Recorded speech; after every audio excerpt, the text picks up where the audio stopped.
Hello guys, welcome to the कॉन्टोलॉजिकल channel. इसके पहले वाले वीडियो में हमने देखा था लीनियर सीटिंग अरेंजमेंट के प्रॉब्लम्स।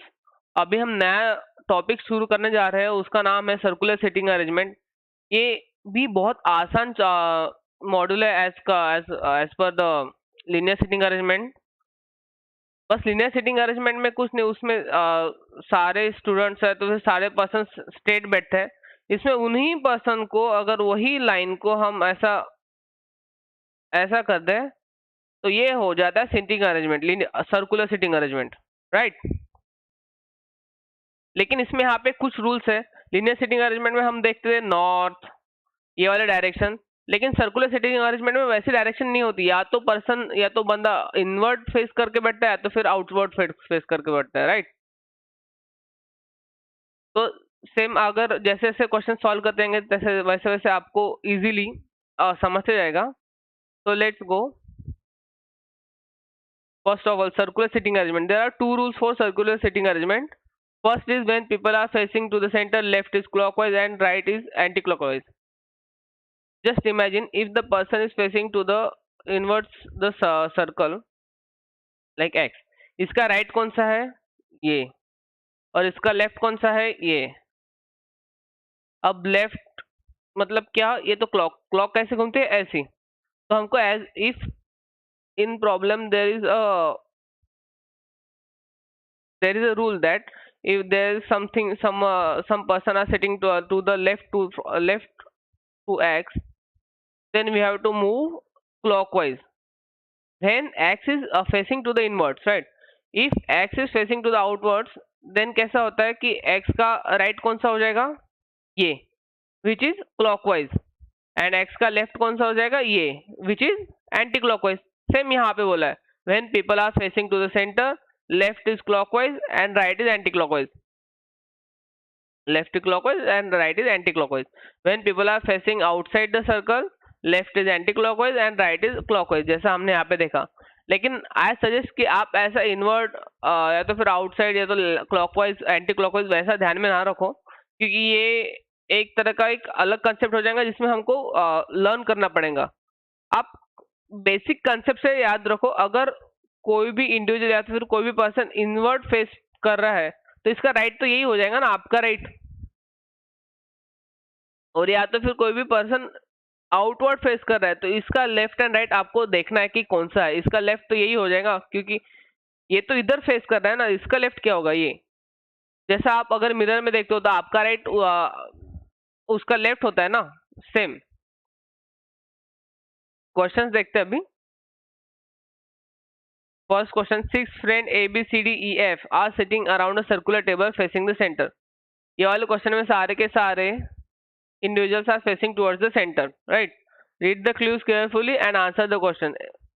सेम हम एक one by one condition solve करते जाएंगे, कंडीशंस लिखते जाएंगे, उसके बाद में सॉल्व करेंगे एंड आपका फाइनल सॉल्यूशन निकल के आ जाएगा। A is sitting second to the left of F. A is sitting second to the left of F, right. B is sitting immediately to the right of A. B is sitting to the immediately right of A. C is sitting opposite to B. And last condition, C is sitting between D and F. तो हमको ये दिया नहीं, ऐसा भी हो सकता है, राइट। गाइज ये जो नोटेशन है इसका समझो। ये जो नोटेशन है इसका मीनिंग हम आगे से यहाँ से ऐसा रखेंगे कि B is sitting opposite to D। ठीक है, अब बैठाते हैं इन लोग को सर्कुलर सिटिंग अरेंजमेंट में। मेरा सर्कल या 6 फ्रेंड्स, 6 फ्रेंड के चेयर्स लगा देते हैं। They all are facing towards the center.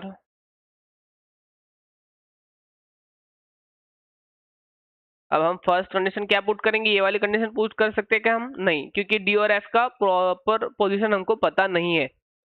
ए और बी की कंडीशन पुट कर सकते हैं क्या? हाँ, क्योंकि ए के ही रिगार्डिंग एक और कंडीशन दिया है, फर्स्ट कंडीशन, जिसमें ए के रिगार्डिंग भी बताया गया है। तो फर्स्ट कंडीशन पुट करते हैं, if F is sitting here then what is the first condition? A is sitting second to the left of F. F का लेफ्ट क्या है? ये। and A is sitting second to the left of F. 1, 2. And what is second condition? B is sitting immediately to the right of A. A का immediately right कौन सा हो जाएगा? ये, क्योंकि A तो इनवर्ट फेस कर रहा है ना, आपका राइट मतलब A का राइट, B. एंड अभी और कुछ कंडीशन पुट कर सकते हैं हम, ये वाला जो दिया है गाइस, ये बहुत इजी वाला क्वेश्चन है. D is sitting opposite to B. B के अपोजिट D बैठा है. And C is sitting between D and F. D and F का भी पोजीशन मिल गया, C बीच में बैठ गया. अब बचा कौन? A B C D E. E यहाँ पे बैठ जाएगा. हो गया हमारा क्वेश्चन सॉल्व. गाइस ये भी इजी ही है, जैसे लीनियर सिटिंग अरेंजमेंट में हम उसको लीनियर में बैठाते हैं, सेम अगर वही लाइन अगर आप मोड़ दो तो सर्कुलर सिटिंग अरेंजमेंट में हो जाती है.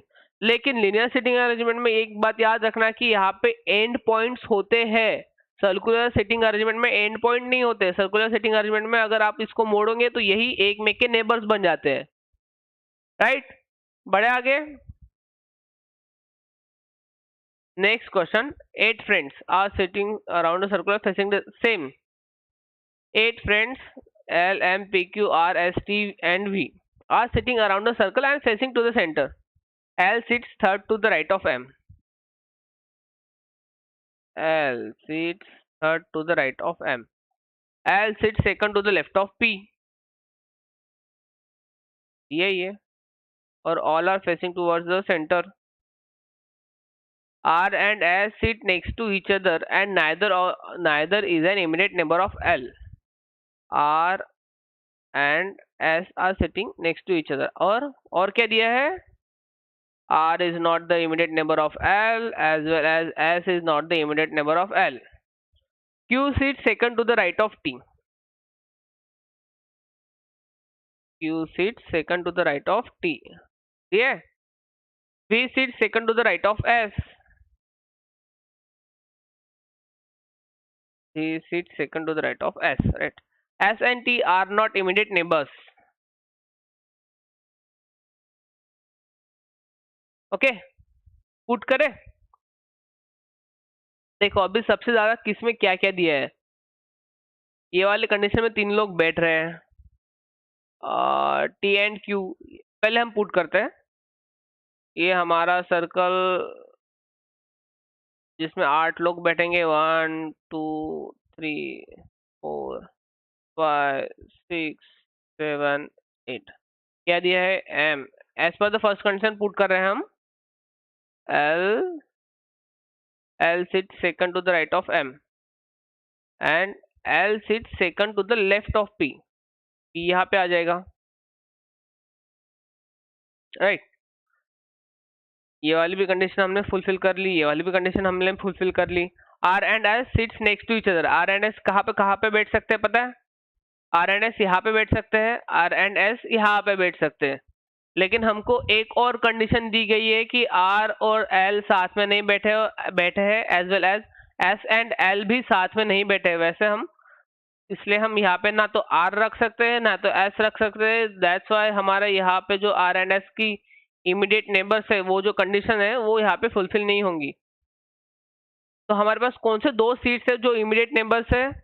हम यहाँ पे R एंड S बैठा सकते हैं कि नहीं, क्योंकि इसके आजू बाजू इमीडिएट नेबर्स है वहाँ पे P एंड L बैठे हैं.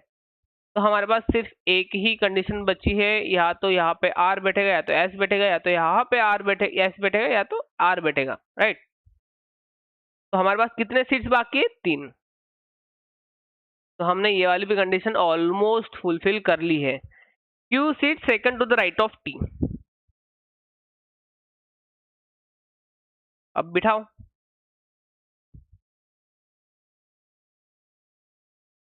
Q seat second to the right of T. T अगर हमने यहाँ पे बैठा तो यहाँ पे सेकंड टू द राइट यहाँ पे Q बिठा सकते हैं? नहीं, because they all are facing inwards. और अगर हम यहाँ पे उसका राइट अगर गिने तो यहाँ पे सेकंड टू द राइट में L बैठा है.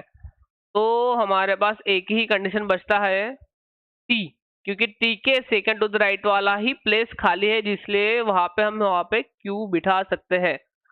अब कौन सा वेरिएबल बचा, कौन सा पर्सन बचा है जो यहाँ पे बैठ सकता है? क्योंकि हमारे पास एक सिंगल सीट बाकी है ना, तो हमारे पास सिर्फ बचा हुआ V है.